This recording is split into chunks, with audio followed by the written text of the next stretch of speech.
बेटा आज हमारा नया टॉपिक चलेगा एटॉमिक स्ट्रक्चर। ठीक है, एटॉमिक स्ट्रक्चर।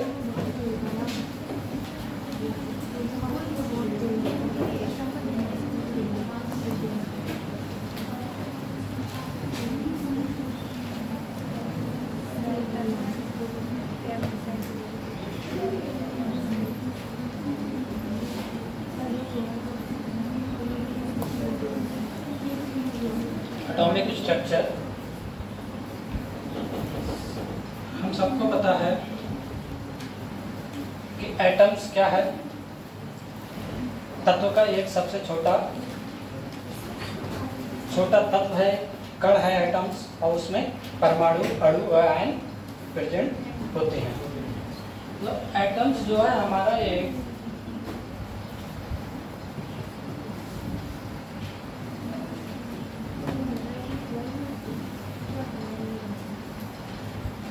पदार्थ का सूक्ष्मतम कण है। सूक्ष्मतम का मतलब है बहुत ही छोटा, जो अविभाज्य है।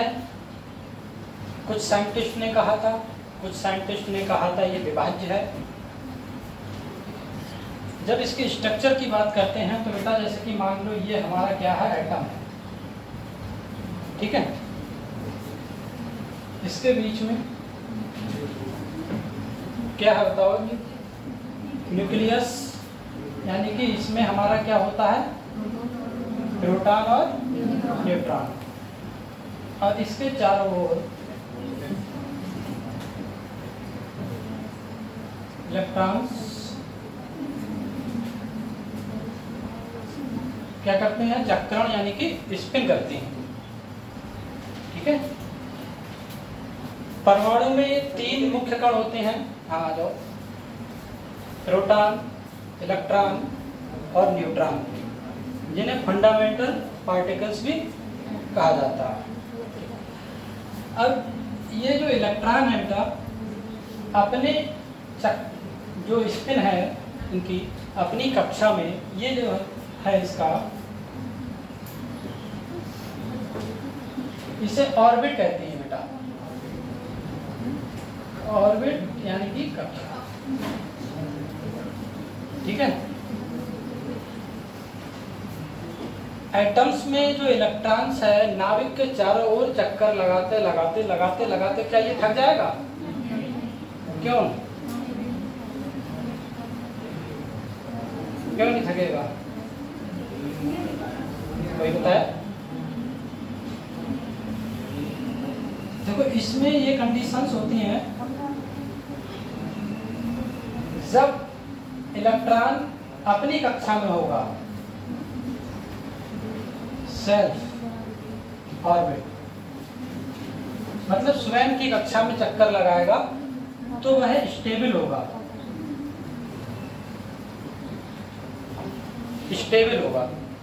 स्टेबल मतलब स्थायी। ठीक है, जब उसे अगली कक्षा में जाना है, मान लो यहाँ पर 1, 2, दूसरी ऑर्बिट में जाने के लिए उसे अधिक एनर्जी की आवश्यकता होगी। दूसरी कंडीशन ये आती है जब एनर्जी, इलेक्ट्रॉन को एनर्जी मिलती है, एनर्जी ग्रहण करेगा या रिसीव करेगा, तब यह दूसरी कक्षा में चला जाएगा। लेकिन जब दूसरी कक्षा में जाएगा अदर ऑर्बिट में, तो यहाँ पर यह अस्थायी होगा। मतलब जब तक इसकी एनर्जी जो स्टेबल वाले ऑर्बिट में जितनी थी उससे ज्यादा होगी, तब तक वह दूसरी वाली कक्षा में मूव करेगा। जब उसकी एनर्जी कम हो जाएगी, मतलब स्टेबल के बराबर आ जाएगी, तो वह पुनः अपनी कक्षा में वापस आ जाएगा। जब एनर्जी आपकी लो होगी इलेक्ट्रॉन की,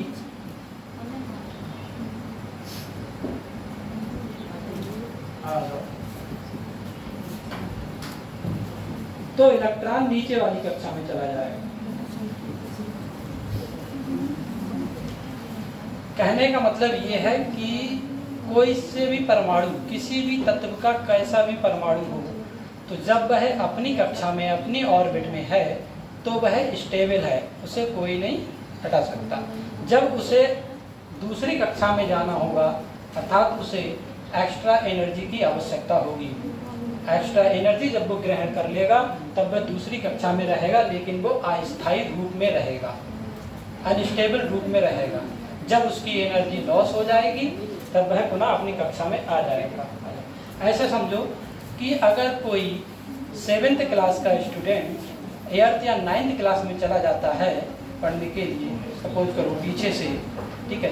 अब वहाँ पर 9 का बताया जा रहा है और अगर उससे पूछ लिया जाए, ठीक है, तो वो क्या बता पाएगा? एकदम नहीं ना। और अगर बताता है तो इसका मतलब जब वो बता नहीं पाएगा, इसका मतलब क्या है कि वो फालतू मस्ती करने गया है, दूसरे क्लास में अपने दोस्तों से मिलने गया है, फिर वो पुनः वापस अपनी कक्षा में आ जाएगा जब वह नहीं बता पाएगा।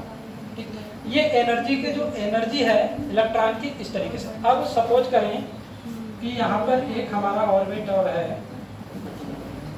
एटम, ठीक है।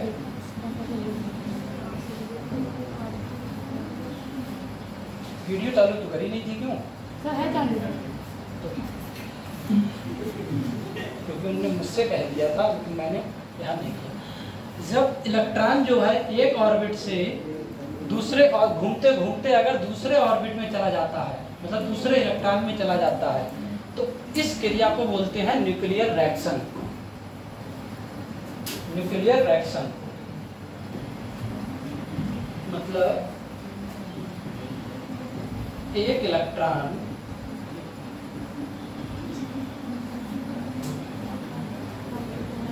चक्रण करते हुए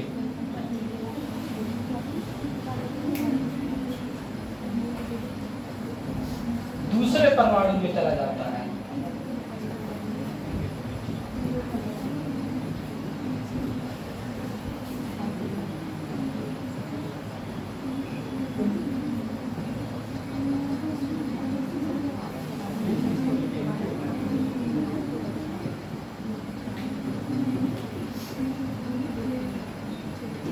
तब उसे न्यूक्लियर रिएक्शन कहते हैं।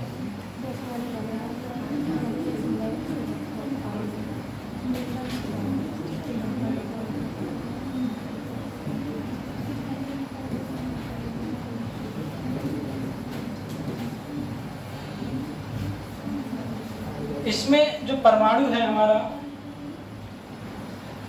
इसमें प्रोटॉन, न्यूट्रॉन और इलेक्ट्रॉन, ठीक है, ये तीन जो कण होते हैं, ठीक है, नाभिक के अंदर, जिसमें ये जो है हमारा नाभिक,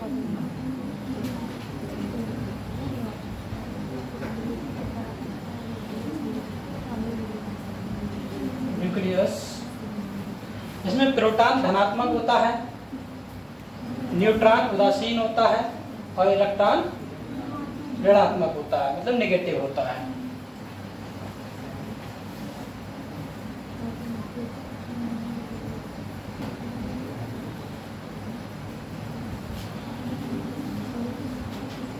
जब हमारा इलेक्ट्रॉन एक कक्षा से दूसरी कक्षा में जाता है, इसमें एक हमारे साइंटिस्ट आए थे मैक्सवेल। मैक्सवेल ने कहा था कि विभिन्न सिद्धांत थे ये दिए हुए।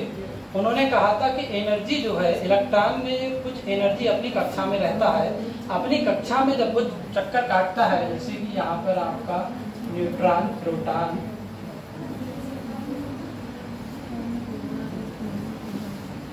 इलेक्ट्रॉन अपनी कक्षा में चक्कर काट रहा है, तो उसकी जो एनर्जी है चक्कर काटते काटते कुछ तो लॉस होगी, खत्म होगी।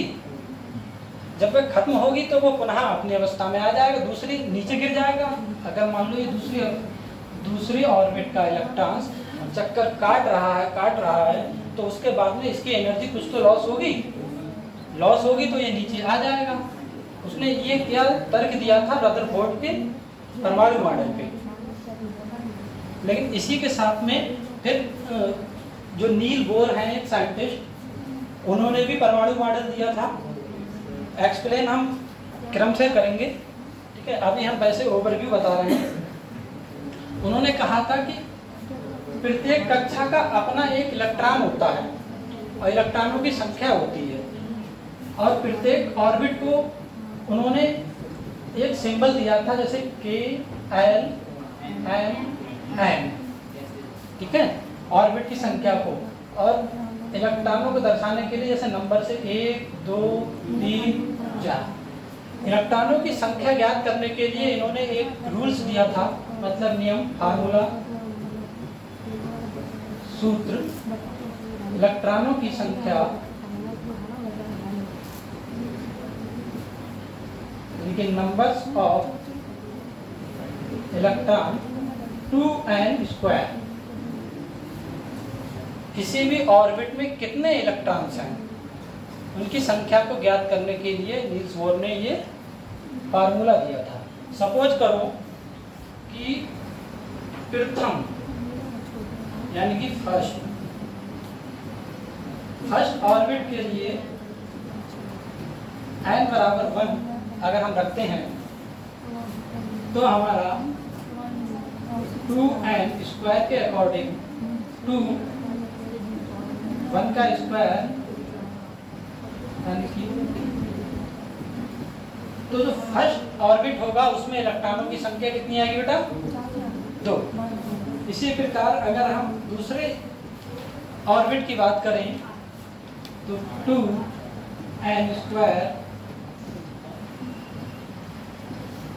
2 का स्क्वायर यानी कि 2 × 4 = 8। सेम अगर थर्ड की बात करें 2n²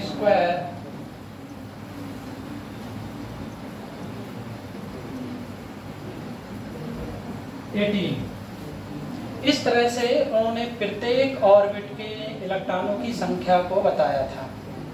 मतलब जो रदरफोर्ड का जो परमाणु मॉडल था उसमें उनके जो इलेक्ट्रॉनों की जो स्टेबिलिटी थी ऑर्बिट में, उनको और स्थायित्व मिल गया उनके सिद्धांत से।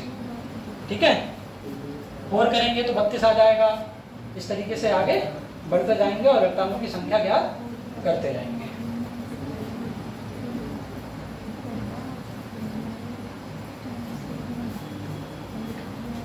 हमको पता है कि परमाणु क्या है, एक सूक्ष्म कण है। हमारे पूरे आवर्त सारणी में 118 तत्व हैं, जिसमें सबसे छोटा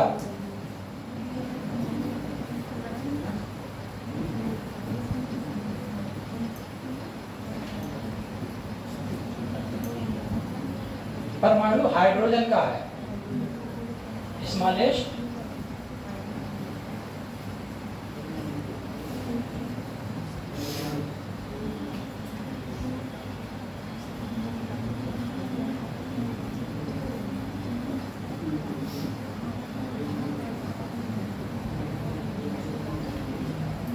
अगर हम एटॉमिक रेडियस की बात करें, नाभिकीय त्रिज्या के आधार पर स्मॉलेस्ट जो हमारा आइटम्स होगा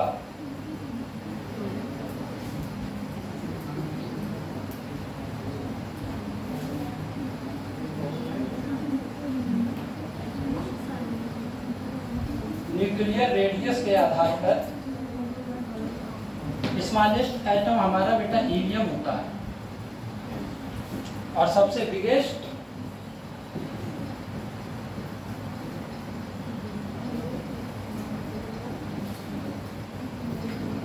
सीजियम होता है।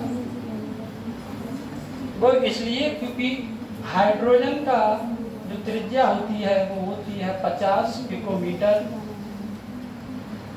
हीलियम की होती है 31 पिकोमीटर और सीजियम की होती है 300 पिकोमीटर। इस वजह से अगर केवल वैसे हम कहेंगे कि पदार्थ का सबसे सूक्ष्म कण परमाणु है और परमाणु में सबसे छोटा परमाणु कौन सा है, मतलब किसका है, कौन से तत्व का है, तो हम कहेंगे हाइड्रोजन। वहीं अगर हम कहें कि नाभिकीय त्रिज्या के आधार पर सबसे छोटा परमाणु कौन सा है, तब हम कहेंगे हीलियम। और यहीं पे अगर हम कहें कि सबसे बड़ा परमाणु कौन सा है, तब आएगा आपका सीजियम। ठीक है, अब परमाणु हमारा इतना छोटा होता है तो इसको हम ऐसे देख सकते हैं अपनी आंखों से, क्या पता है?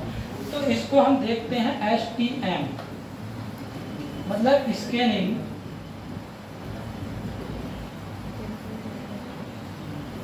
Tunnelling microscope.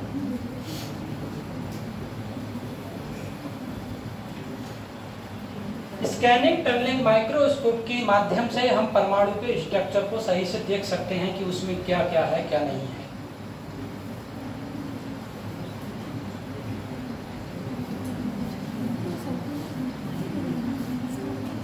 जैसे कि ये परमाणु की स्ट्रक्चर की बात हुई कि परमाणु में कौन कौन से तत्व होते हैं। परमाणु में फंडामेंटल तत्व जिन्हें स्थायी तत्व भी कहते हैं, ठीक है। ये आपका एटम्स है। एटम्स में आपके स्थायी कण कौन कौन से हैं बेटा?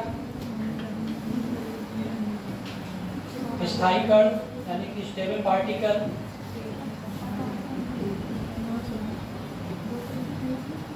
इन्हें फंडामेंटल पार्टिकल भी कहते हैं।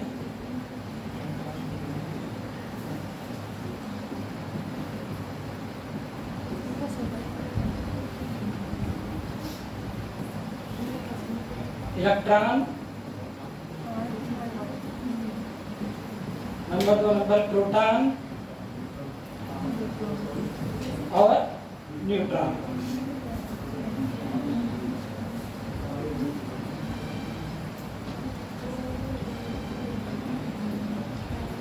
अस्थायी की बात करें अगर हम, जिनकी उपस्थिति अगर होती है तो बहुत कम समय के लिए होती है, ठीक है, अपने आप से फिर डिसअपियर भी हो जाते हैं। जैसे आपका पॉजिट्रॉन,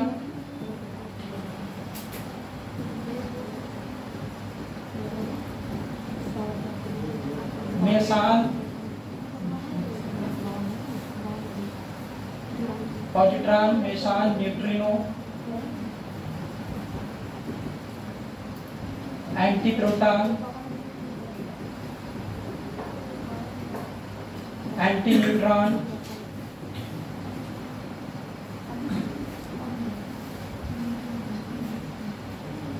कुछ अस्थायी कण होते हैं परमाणु में, जैसे पॉजिट्रॉन, मेसान, ठीक है, neutrino, anti proton, anti neutron. जब इलेक्ट्रॉन को बेटा हम ई से दर्शाते हैं, प्रोटॉन को टी से, न्यूट्रॉन को एन से।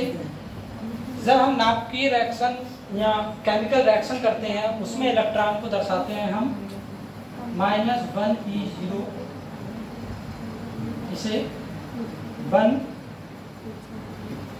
H1 और न्यूट्रॉन को 0 and 1,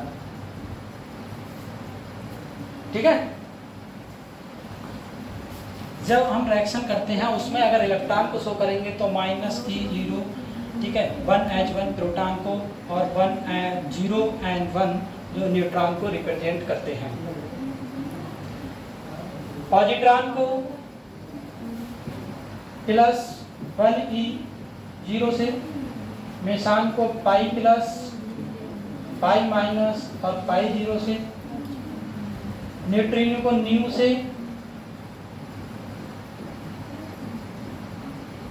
एंटी प्रोटॉन प्रोटॉन का माइनस या प्लस वाला -p से, और न्यूट्रिनो एंटी न्यूट्रिनो को न्यूट्रॉन के अपोजिट रख देते हैं, ठीक है। ये जब आपकी केमिकल रिएक्शन होती है तो उनमें सिंबल्स या वैसे अगर पूछते हैं तो ये इस तरीके से आते हैं। अब हम बात करते हैं जैसे कि प्रोटॉन का स्ट्रक्चर पूरा उतारना है। पीछे वाला कर लिया सबने? फर्स्ट स्लाइड में ये था, हो गया? चलो करिए।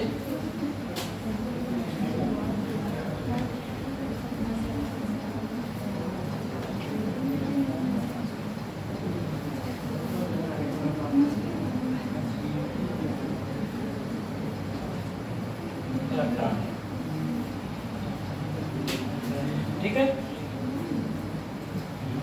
ये ऑर्बिट हो गई। ऑर्बिट को हम एन से दर्शा देते हैं, कैपिटल एन से। ऑर्बिट को दर्शाने के लिए कैपिटल N का प्रयोग करेंगे। जब नंबर ऑफ इलेक्ट्रॉन या ऑर्बिट की संख्या n से n बराबर 1 n बराबर 2 तो स्मॉल n का भी प्रयोग कर सकते हैं। इसमें एनर्जी अपनी कक्षा में ही कोई भी घूमेगा इलेक्ट्रॉन तो उसकी एनर्जी स्टेबल होगी, ना तो उसे कहीं जाएगा वो नहीं। अगर इन केस जब वो अपनी दूसरी कक्षा में जाएगा तो उसे एनर्जी की आवश्यकता होती है, हायर एनर्जी की आवश्यकता होगी, लेकिन वो चला तो जाएगा लेकिन ज़्यादा समय तक वहाँ टिक नहीं पाएगा।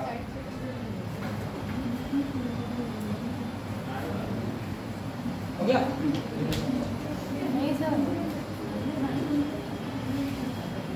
ऐसे एटॉमिक स्ट्रक्चर की हमने कौन कौन से पार्ट्स होते हैं, क्या है क्या नहीं है, अब हम इसका एक प्रकार से हिस्ट्री से शुरुआत करते हैं। ठीक है, कि कहाँ से किस प्रकार एटम्स का क्या हुआ है, फिर एटम्स के निर्माण के बाद में यानी कि ओरिजिन कहाँ से हुई है, ओरिजिन के बाद में इसमें कौन कौन से तत्व किस प्रकार से डिस्कवर हुए हैं। ऐसे अगर परमाणु में प्रोटॉन है तो प्रोटॉन किस प्रकार डिस्कवर हुआ है, न्यूट्रॉन है तो न्यूट्रॉन किस प्रकार डिस्कवर हुआ है, इलेक्ट्रॉन है तो इलेक्ट्रॉन किस प्रकार डिस्कवर हुआ है। आइए सीरियल वाइज करेंगे। ओके बेटा, सेकंड में तो केवल इतना ही है।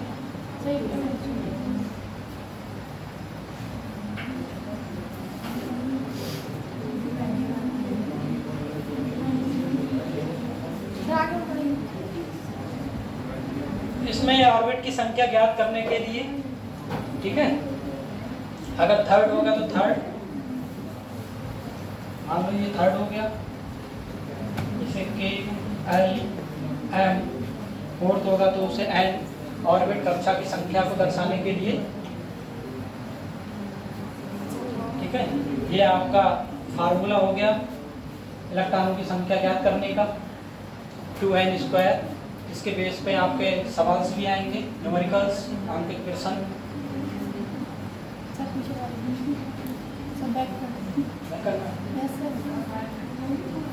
ये हो गया।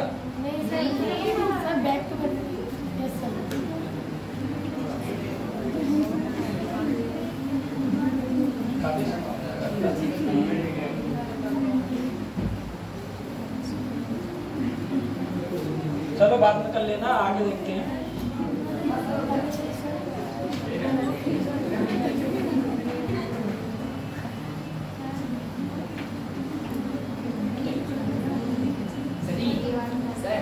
यस, आपने यहाँ पर लिखा है कि सबसे छोटा परमाणु हाइड्रोजन है।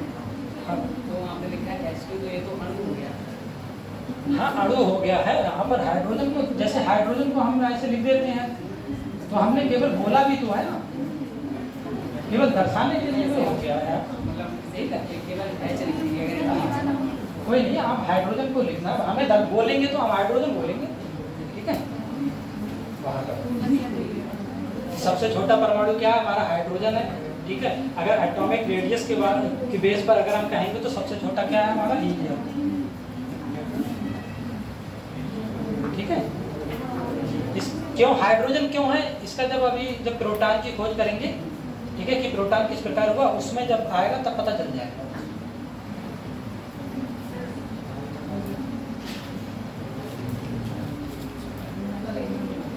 ये हो गया।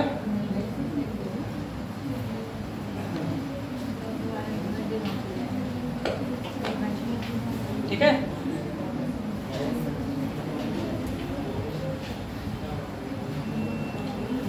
अब बात करते हैं स्टार्टिंग से। देखो, सबसे पहले जब किसी को कुछ नहीं पता था तो हमारे एक इंडियन यानी कि भारतीय ऋषि मुनि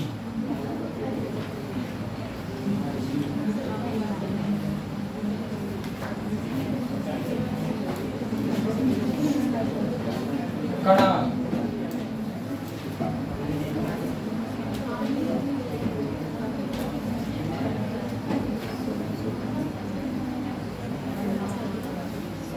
जो हमारे भारतीय ऋषि मुनि कनाट थे, इन्होंने परमाणु शब्द दिया था, कहा था कि ये परमाणु है।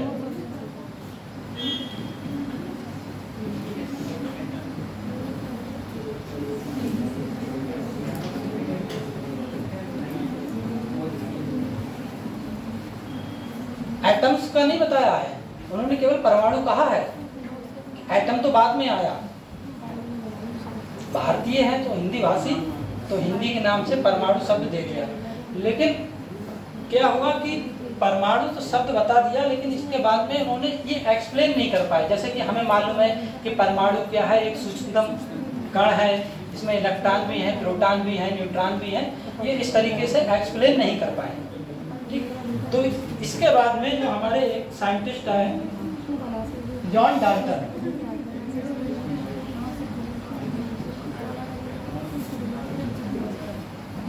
डाल्टन ने बताया कि पदार्थ या मैटर, पदार्थ का सूक्ष्मतम कण इस प्रकार का बेटा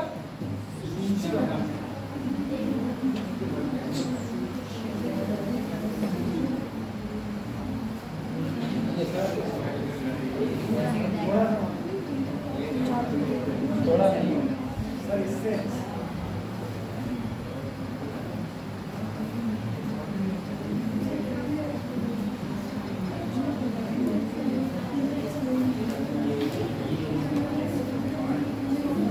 स्मॉलेस्ट पार्टिकल क्या है हमारा, एटम्स है, परमाणु। उन्होंने इस प्रकार से बताया जैसे कोई सा भी पदार्थ ले, जैसे मान लो ये एक पदार्थ है, इसको हम काटते जाएं काटते जाएं काटते जाएं काटते जाएं तो एक कंडीशन ऐसी आएगी कि एक छोटा सा कण आएगा जिसे हम नहीं काट सकते, जिसे हम नहीं काट सकते। तो उन्होंने ये बताया कि पदार्थ का सबसे सूक्ष्मतम कण क्या है, परमाणु है, एटम्स है। इन्होंने साइंटिफिक तौर पर ये दर्शा दिया। ये दर्शाने के बाद में फिर ये चलता रहा काफी समय बाद। इन्होंने फिर ये एटम शब्द दिया था, वो क्यों दिया था, क्योंकि ये ग्रीक एटम शब्द की जो आपकी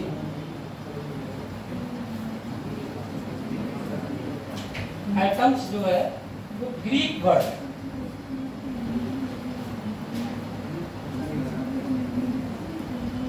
ग्रीक भाषा के शब्द एटोमस, एटमस से है। एटमस का मीन्स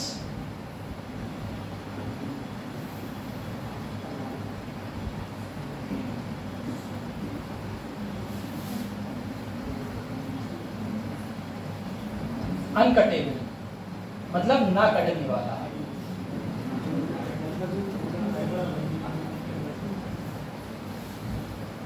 या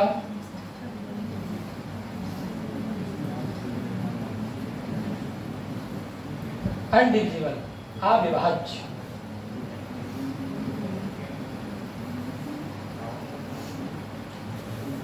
ग्रीक भाषा के शब्द एटोमस से परमाणु शब्द हुआ है, इसकी उत्पत्ति हुई है, यह लिया गया है, जिसका अर्थ अनकटेबल, ना कटने वाला, और अविभाज्य, अनडिविजिबल, मतलब विभाज्य नहीं, अविभाज्य है। तो ये इस तरीके से डाल्टन ने दर्शाया था। ठीक है, डाल्टन ने जब ये दर्शाया तो सब, डाल्टन एक ब्रिटिश टीचर थे, ब्रिटिश टीचर थे।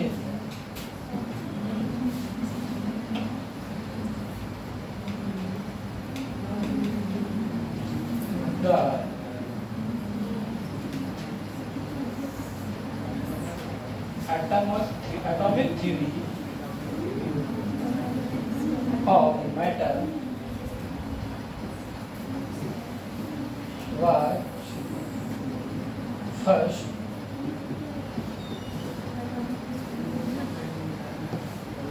proposed by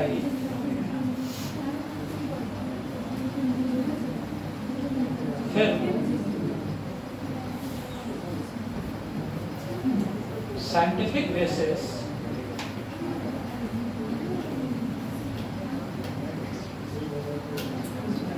of John Dalton.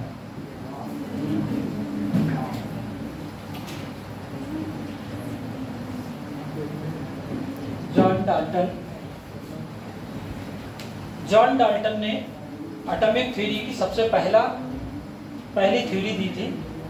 ठीक है, साइंटिफिक बेस पर वैज्ञानिक आधार पर उन्होंने ये दर्शा दिया था कि डाल्टन्स ने कहा था कि एटॉमिक थ्योरी में कि जो परमाणु जो है, एटम्स जो है हमारा, एक अनडिविजुअल, अनकटेबल, एक स्मॉलेस्ट पार्टिकल्स है जिसे हम एटम्स कहते हैं। और ये क्या थे? एट ब्रिटिश टीचर, मतलब अपने अध्यापन के दौरान उन्होंने ये शब्द की खोज की थी उस समय। और क्या कहा था इनने कि परमाणु क्या है हमारा?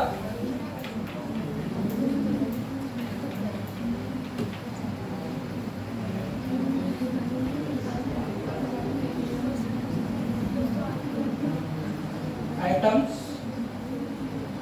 आर स्मॉलेस्ट अनकटेबल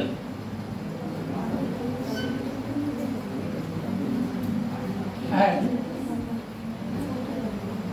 individual particles है। ठीक है। जॉन डाल्टन एक ब्रिटिश अध्यापक थे। उन्होंने 1808 में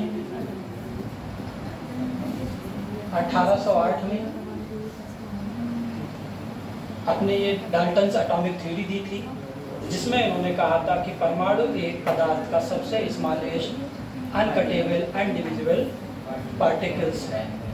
ठीक है।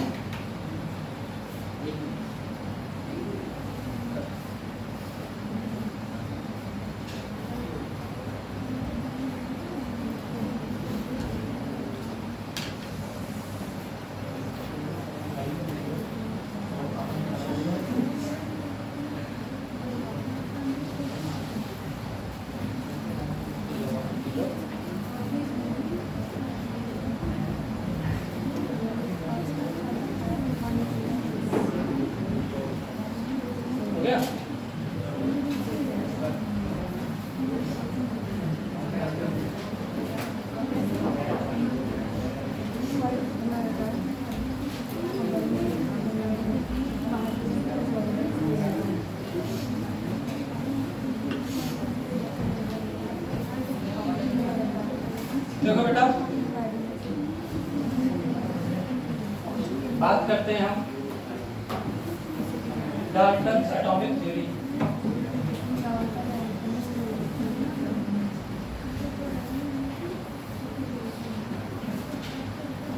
डाल्टन्स एटॉमिक थ्योरी में पहला पॉइंट आता है, इन्होंने सबसे पहले पॉइंट में क्या कहा था कि हमारा एटम्स क्या है?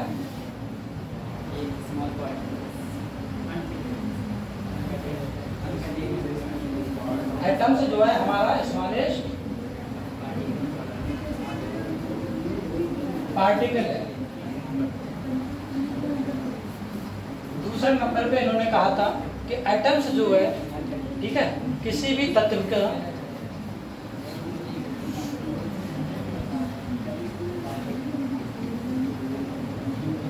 एटम्स की प्रकृति जो होती है,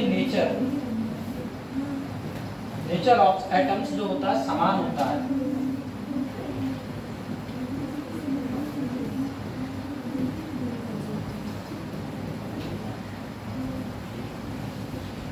सभी तत्वों में जो भी एटम्स होता है, एटम्स की प्रकृति समान होता है। ठीक है। प्रकृति के बाद में फिर इन्होंने तीसरा पॉइंट दिया था कि एटम्स का बिहेवियर,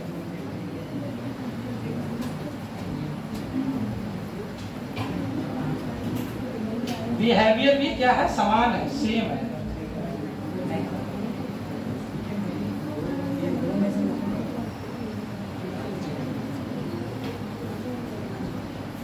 डाल्टन्स ने अपनी थ्योरी में ये पॉइंट्स बताए थे जो 1808 में, कब बताए थे? 1808 में। ठीक है। फिर उसके बाद में जो हमारी जो थ्योरी हुई थी 1897 में इलेक्ट्रॉन की खोज हुई। मतलब काफ़ी समय बाद तक डाल्टन्स की थ्योरी को सच मानकर लोग आगे बढ़ते रहे और यही कहते रहे कि यहाँ पदार्थ का सबसे छोटा कण जो है वो परमाणु ही है। फिर इसके बाद में वैज्ञानिक आए, आधुनिक समय आया, नई नई तकनीकें आई, तो खोज हुई तो इनके जो पॉइंट्स थे ये क्या हो गए, खारिज हो गए। वो कैसे समझो, इन्होंने कहा था कि परमाणु क्या है, हमारा स्मॉलेस्ट पार्टिकल है, और कैसा है, सबसे छोटा जब पार्टिकल है तो इसका मतलब क्या होगा, ये टूट ही नहीं सकता किसी में, जब किसी में टूट नहीं सकता है, लेकिन बाद में क्या होगा कि हाँ स्मॉलेस्ट पार्टिकल होने के साथ साथ इसके अंदर क्या क्या है, इलेक्ट्रॉन भी है, प्रोटॉन भी है, न्यूट्रॉन भी है, तो इसका मतलब परमाणु से भी स्मॉलेस्ट या छोटे तत्व तो इलेक्ट्रॉन प्रोटॉन हुए, तो उनका पहला पॉइंट खारिज हो गया। दूसरे पॉइंट में भी उन्होंने कहा था कि इसकी नेचर जो होता है समान होता है, एक तत्व का नेचर जो होता है समान होता है, ठीक है, एक तत्व का। लेकिन बाद में ये भी कैंसिल हो गया। कैसे कैंसिल हो गया, इसका एग्जाम्पल समझें आप, ये अपवाद है बेटा इधर, ठीक है, किस तरीके से। अब आप कहेंगे कि हाइड्रोजन के आइसोटॉप्स होते हैं समस्थानिक, 1H1, 1H2, 1H3, इन्होंने कहा था समान होते हैं, लेकिन ये समान कैसे है, नहीं है, तो ये भी खारिज हो गया। तीसरा पॉइंट की बिहेवियर सेम होता है। अब यहाँ पर आपने देखा होगा आइसो व संभारिक,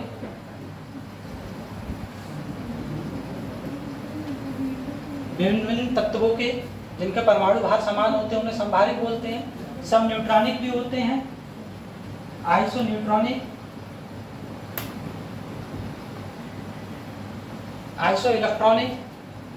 तो बिहेवियर अलग अलग तत्वों का सेम हो जाएगा, लेकिन एक ही तत्व का बिहेवियर सेम नहीं रहेगा और उनकी प्रॉपर्टीज भी अलग होगी। अब आपका मान लो कि संभारिक है, ठीक है, समान भार, यहाँ जैसे आइसोटॉप में 1H1, 1H2, हाइड्रोजन के 3, ये आइसोटॉप नहीं, ठीक है, आइसोटॉप है 3 है, और इन्होंने कहा था कि समान होता है इनकी प्रकृति या नेचर जो भी है, लेकिन इसमें नहीं है। अब आप क्या कहेंगे, जैसे कि आपका हो गया कार्बन है, कार्बन के भी कई अपर ग्रुप है, ठीक है। अब यहाँ पर अगर मान लें यहाँ पर आपका 6 कार्बन 14, और जब हम विकर्ण संबंध दर्शाते हैं तो 7 नाइट्रोजन 14 भी ले लेते हैं। वैसे तो 6 कार्बन 12 होता है, लेकिन एक कंडीशन में ये भी होता है, विकर्ण संबंध आइसोटॉप में जब हम करेंगे, ठीक है, कुछ कंडीशन में आपने देखा होगा 6 कार्बन 14, 6 कार्बन 12, 7 नाइट्रोजन 14, ऐसे ही किलो सल्फर होते हैं, सल्फर के भी 2 होते हैं। अब इनके जो इलेक्ट्रॉनिक, जो सम इलेक्ट्रॉनिक की बात करें, जैसे कि मान लो आपका सोडियम है, सोडियम का परमाणु क्रमांक मतलब क्या है, 11 है, ठीक है। अब इसका 11 है, यानी कि इलेक्ट्रॉन कितने हो गए, 11 हो गए, लेकिन ये तो अलग आवर्त सारणी में है, मतलब एस ब्लॉक के फर्स्ट ए में है। वहीं पे अगर हम मैग्नीशियम की बात करें,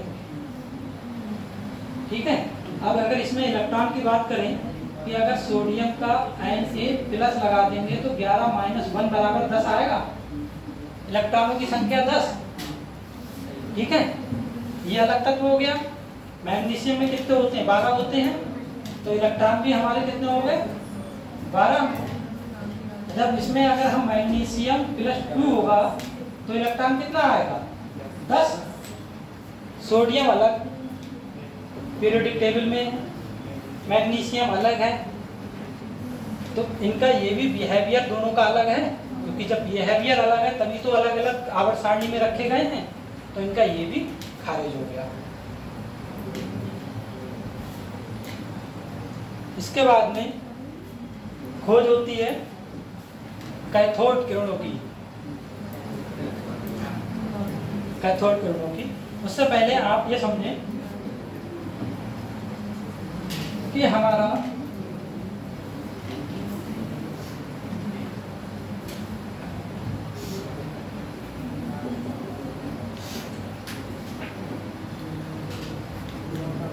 ये क्या है? नाभिक। ठीक है, नाभिक में हमारे कौन कौन से तत्व होते हैं? प्रोटॉन, न्यूट्रॉन, और इसके चारों ओर जो स्पिन में आते हैं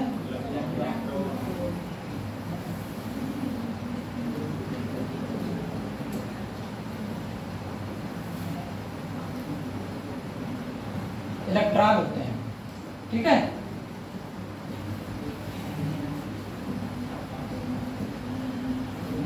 परमाणु का वह भाग जिसमें प्रोटॉन और न्यूट्रॉन दोनों होते हैं क्या कहलाता है? नाभिक तो ये हो ही गया।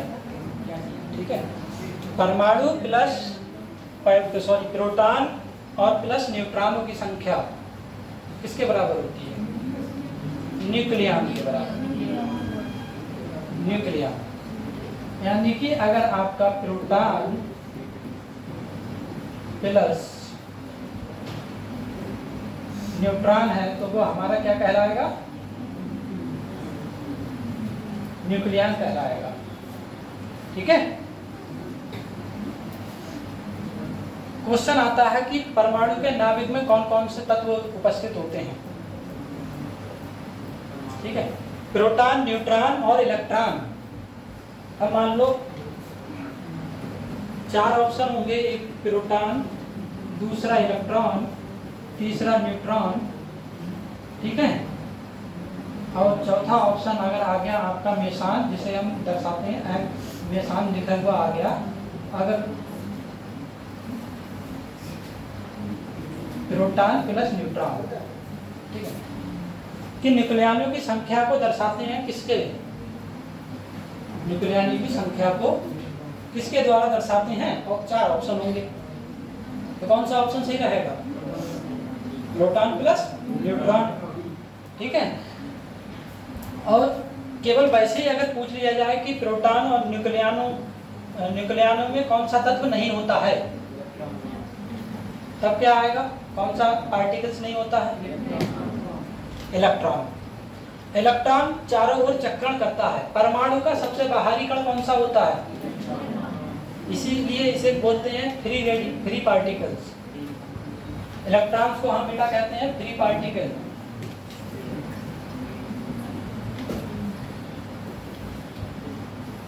फ्री पार्टिकल्स कहते हैं क्योंकि यह स्वतंत्र घूमता रहता है अपने आप में। प्रोटॉन घूम जाएगा, बाहर आ जाएगा नहीं ना। न्यूट्रॉन ये भी नहीं आएगा क्योंकि ये अंदर है, स्थायित्व है, लिए हुए हैं, और इलेक्ट्रॉन जो है वो स्थायित्व लिए हुए नहीं है।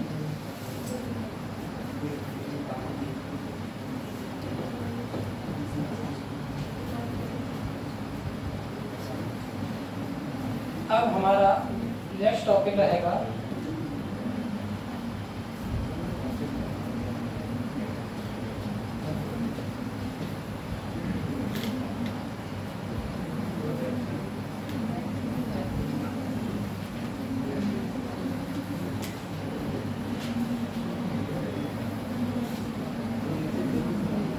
कैथोड रे एक्सपेरिमेंट जो हुआ था। ठीक है, कैथोड किरणें किस प्रकार हुई, कैसे नहीं हुई, इसमें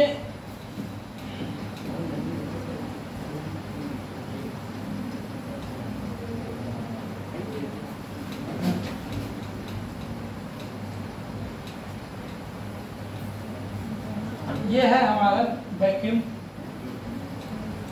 ट्यूब,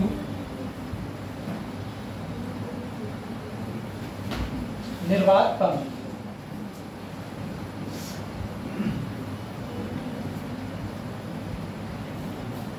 ठीक है,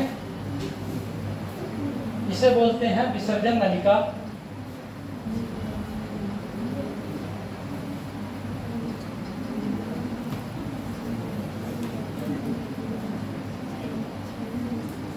मतलब डिस्चार्ज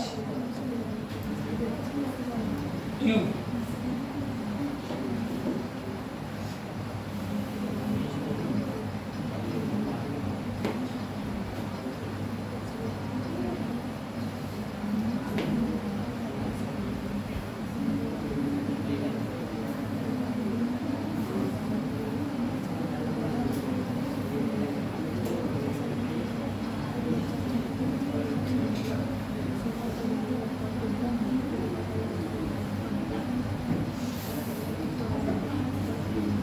जब कैथोड का एक्सपेरिमेंट किया था कि कैथोड रे को करने के लिए, तो हमारे विलियम क्रूक्स साइंटिस्ट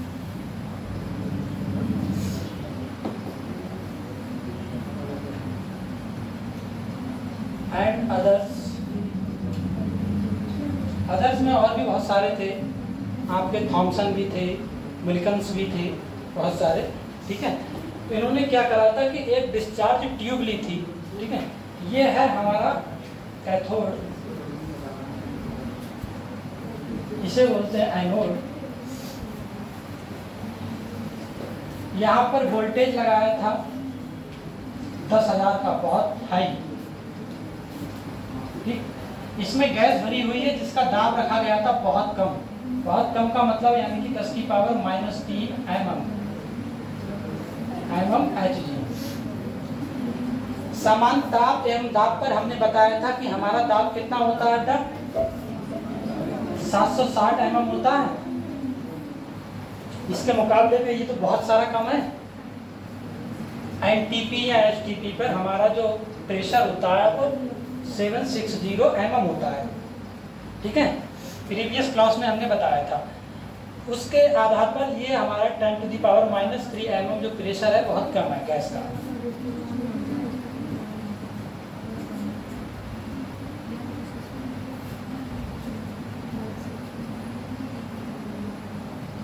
जब इसमें पहले वोल्टेज डाला था, ये हमने डायरेक्ट बना दिया है, समझिए कि जब इन साइंटिस्ट ने, वैज्ञानिकों ने देखा था कि ये एक डिस्चार्ज ट्यूब में एक तरफ कैथोड है, एक तरफ एनोड, इसे हम प्लस से दर्शाते हैं, इसे माइनस से दर्शाते हैं, ठीक है। केवल वोल्ट, अभी प्रेशर नहीं लगाया है, गैस भरी हुई है, ठीक है, प्रेशर नहीं लगाया है। तो 10,000 वोल्ट जब दिया था तो इसमें कुछ भी कैथोड से किसी भी प्रकार का कुछ भी उत्सर्जन नहीं हुआ। फिर उन्होंने क्या काम करा कि जो प्रेशर है वो डाला, फिर एक इलेक्ट्रिक करंट मतलब धारा प्रवाहित करी, कुंजी होती है बीच में, इलेक्ट्रिक करंट धारा प्रवाहित करने के लिए, उसको प्रवाहित जब किया तब हमारे कैथोड से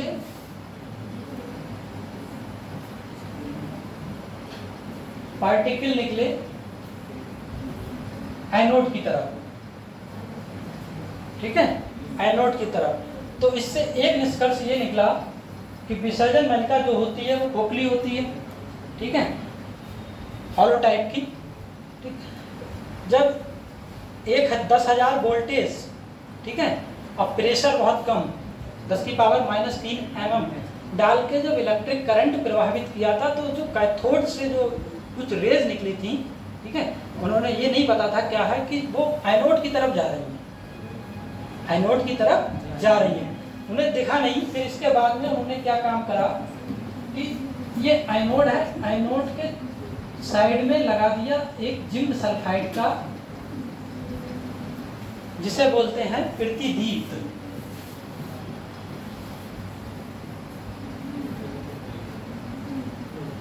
प्रतिदीप्त दोनों साइड में लगाया, लेकिन दोनों साइड में लगाया, रेज हमारी जा रही है कैथोड से एनोड की तरफ। एनोड की तरफ जा रही हैं तो ये उन्होंने देखा था कि ये जिंक सल्फाइड एक ऐसा उपकरण होता है, बेटा पदार्थ है, जैसे रेडियम होता है, आपने देखा होगा माचिस में लगा हुआ, थोड़ा सा प्रकाश में डालते हैं तो चमकने लगता है, उसी प्रकार ये है, फ्लोरेसेंट बोलते हैं। इस पर दीप्ति आपने सुना होगा, यानी कि इससे क्या होता है, लाइट शाइनिंग होती है।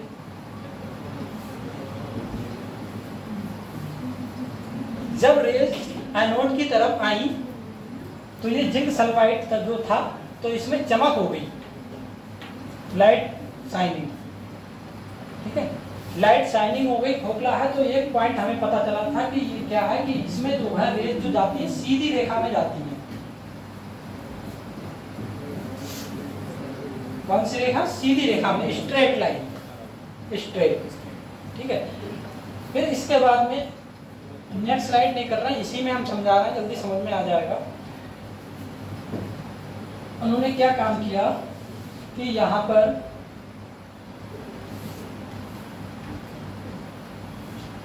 बाकी बाद में करेंगे।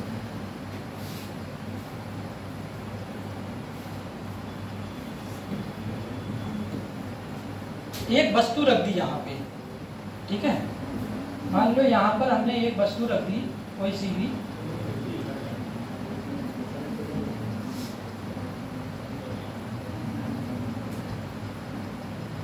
और यहाँ पर ये छिद्र कर दिए, ठीक है।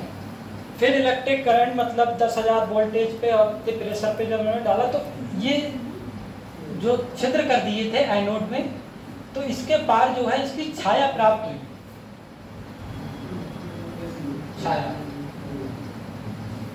जिससे पता चला कि ये क्या हो गया, थोड़ा सा लाइट और ज्यादा चमकने लगी, लाइट शाइनिंग पूरी चमकने लगी। तो दूसरा पॉइंट निकल के आया हमारा लाइट शाइनिंग,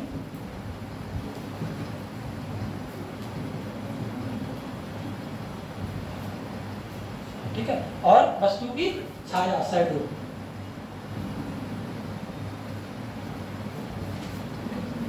अब यहाँ पर एक पॉइंट ये आया है, निकल के आएगा बेटा, इसके लिए एक ऐसा जैसे फैन होता है कि छोटा सा भी अगर हवा का झोंका लगता है तो वो घूमने लगता है, तो यहाँ पर ऐसी चक्कर टाइप की चक्री या फैन समझ लो,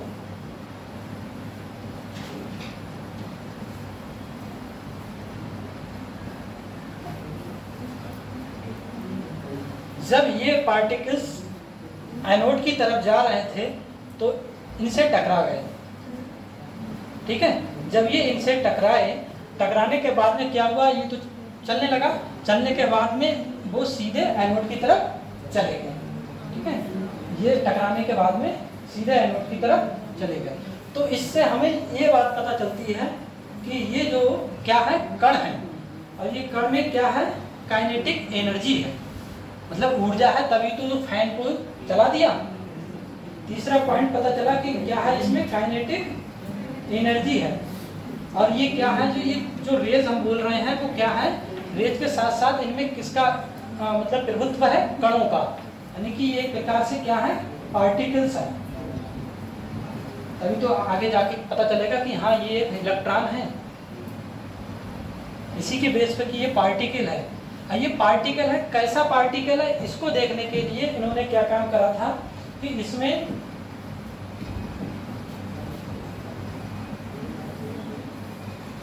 यहाँ पर जिंक सल्फाइड का लगा दिया और यहाँ पर माइनस प्लस,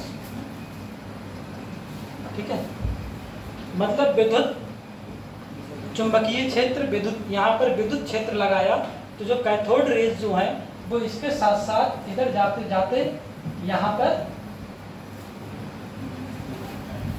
जुड़ गए एनोड के साथ। क्यों? क्योंकि ये हमारी विद्युत ऋणात्मक है, सॉरी प्लस की तरफ बढ़ गए, ठीक है। क्योंकि हमारा रिपल्सन जो होता है, आपको पता है कि प्लस प्लस और माइनस माइनस रिपल्सन होता है, और प्लस और माइनस अट्रैक्शन होता है,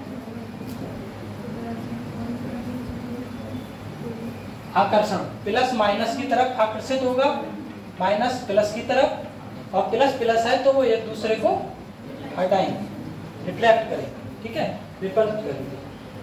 तो इससे ये पता चला कि ये प्लस की तरफ जाता है, तो कैथोड किरणों में कौन सा गुण आया बेटा, ये कैथोड किरणों में क्या गुण आया, ऋणात्मक। ये कौन से हैं, ऋणावेश, यानी कि नेगेटिवली।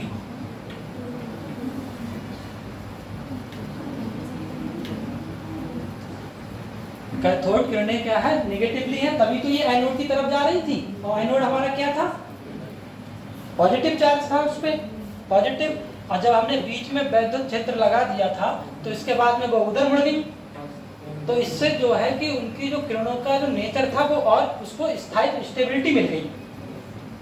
जब हमने बीच में लगा के देखा तो आगे ना जाके वो बीच में प्लस पॉइंट की तरफ चली गई, तो स्टेबिलिटी मिल गई, जिससे उन्हें पता चला ये पार्टिकल जो है वो निगेटिवली है, इन पर जो भी चार्ज है वो निगेटिवली है, ऋण आवेश वाले हैं। ठीक, इसके बाद में इन्होंने चुंबकीय क्षेत्र साथ में लगा दिया था यहाँ पर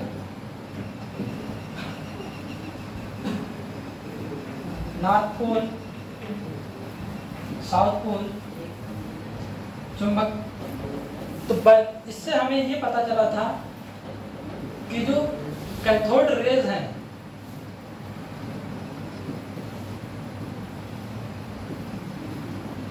कैथोड रेज जो है कि निगेटिवली चार्ज के साथ साथ इनमें एक पार्टिकल होता है, जब ये पॉजिटिव चार्ज की तरफ जाती हैं और कैथोड रेज में इलेक्ट्रिकल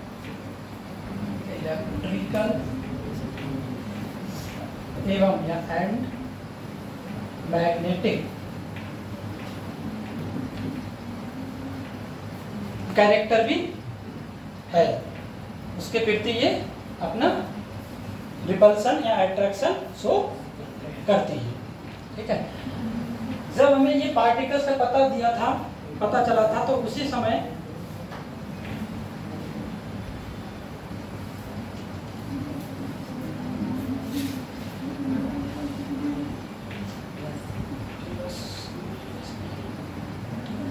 कि ये ऋणावेश हैं।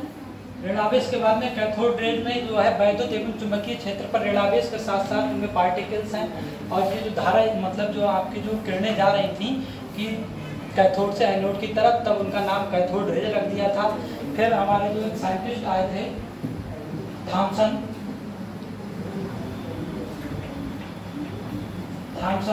उन्होंने वैद्युत चुंबकीय क्षेत्र के आधार पर जब ये बताया था तब इनका नाम रख दिया था कि ये जो पार्टिकल्स हैं कैथोड पार्टिकल जो हैं जिन पर निगेटिवली चार्ज होता है,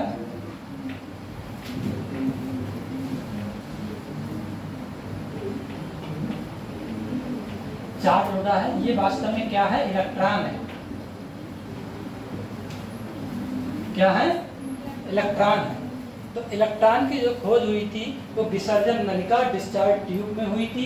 इसके माध्यम से उसमें प्रेशर कितना था हमारा 10 की घात -2 से या 10 की घात -3, मतलब बहुत कम प्रेशर प्रोवाइड कराया गया था। उसके साथ में जो वोल्टेज जो थी हमारी 10,000 वोल्टेज थी। ठीक है, और इसमें ऋणावेश होता है और ये नेगेटिवली चार्ज रखती हैं, पार्टिकल्स हैं, कैथोड रेज हैं, ने इलेक्ट्रॉन कहा। इसी के बेस पर थॉमसन के साथ साथ एक वैज्ञानिक थे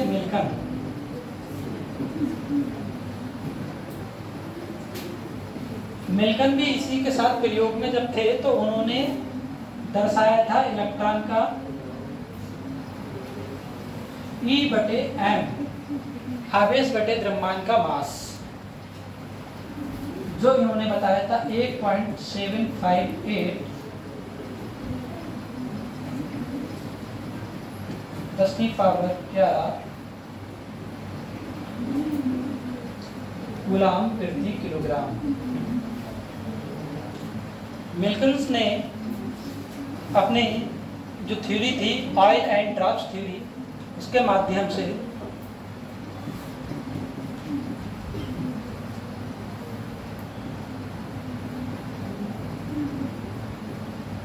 ऑयल एंड ड्रॉप्स थ्योरी के माध्यम से E/m का जो ठीक है आवेश बटे द्रव्यमान का जो मान बताया था 1.758 × 10⁻11 कूलम प्रति किलोग्राम बताया था।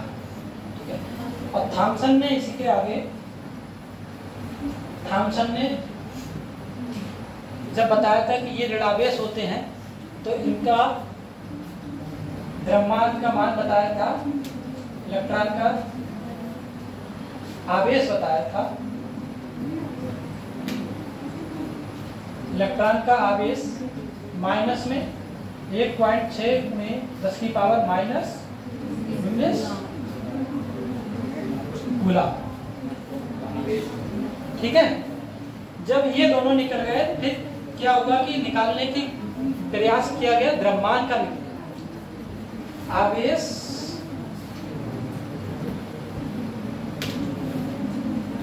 एवं मतलब चार्ज एवं आवेश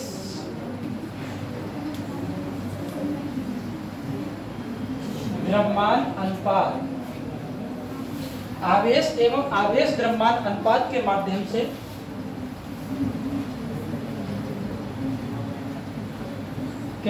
से इलेक्ट्रॉन का द्रव्यमान निकालना।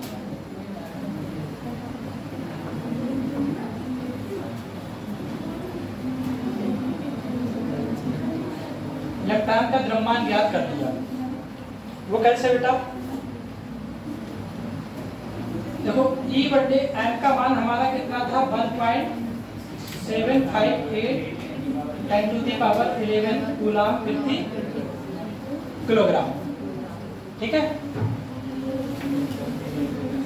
इसका फार्मूला E/m ये। और जो इलेक्ट्रॉन का आवेश है वो हमारा है 1.6 10⁻⁻19 कूलम।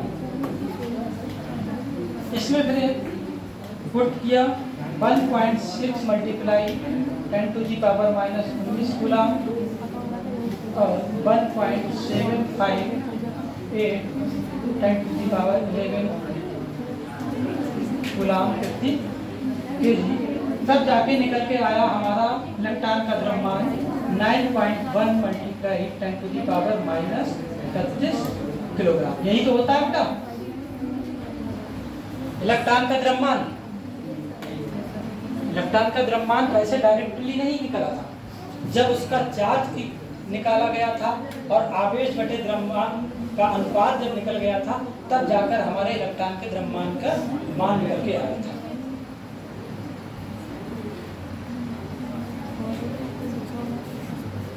तार लो अपनी कॉपी में कि किस तरीके से आया है। बैग कहाँ से? यहाँ से।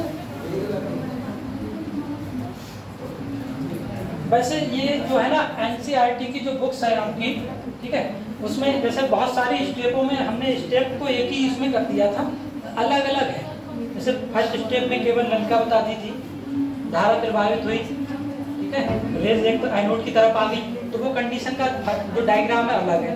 फिर इसके बाद में जिंक सल्फाइड वाला वो डायग्राम अलग, ठीक, फाइन वाला डायग्राम अलग, विद्युत एवं चुंबकीय क्षेत्र वाला डायग्राम अलग, वो सब अलग अलग।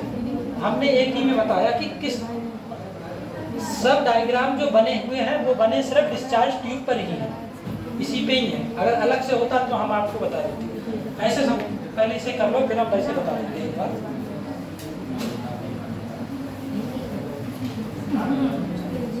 साइड हो जाए।